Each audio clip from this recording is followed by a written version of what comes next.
ఓషో పుస్తకాలన్నీ నేను చదివాను. ఒకసారి ఓషో గారికి గట్టిగా చెప్పకూడదాం. ఓషో గారిలో బతకడమే నిజమైన బతుకు. ప్రతి క్షణము ఆనందమే, ప్రతి క్షణము ఉత్సవమే, ప్రతి క్షణము ఉత్సాహమే. ఎక్కడ ఉత్సాహం లోపించిందో అక్కడ ఆధ్యాత్మికత లోపించింది, ఎక్కడ ఉత్సవం లోపించిందో అక్కడ ఆధ్యాత్మికత శుష్కించింది. ఉత్సాహము, ఉల్లాసము, ఉత్సవము అదే ఆధ్యాత్మికత. నిరుత్సాహం కాదు.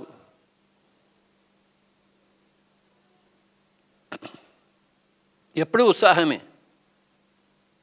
బాలగంగాధర్ తిలక్ గారిని జైలుకి పంపించారు అండమాన్కి.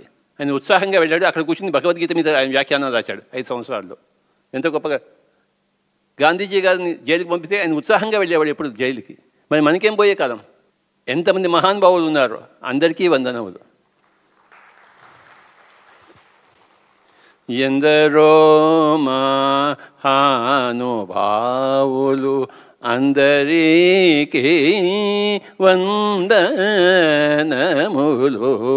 ఎందరో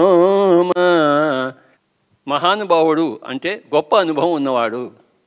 మహాశయుడు అంటే గొప్ప ఆశయం ఉన్నవాడు. ఏమిటి గొప్ప అనుభవం అంటే ధ్యానమే గొప్ప అనుభవం.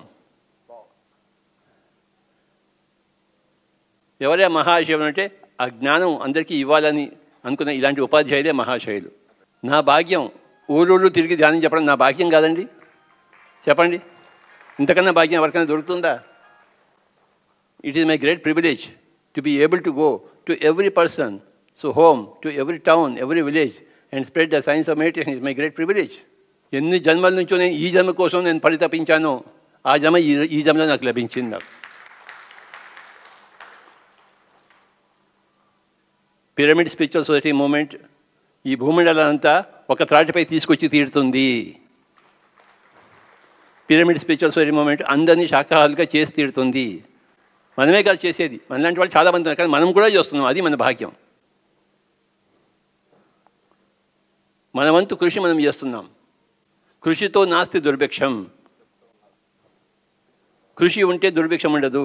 కృషి ఉంటే ఋషులు అవుతారు.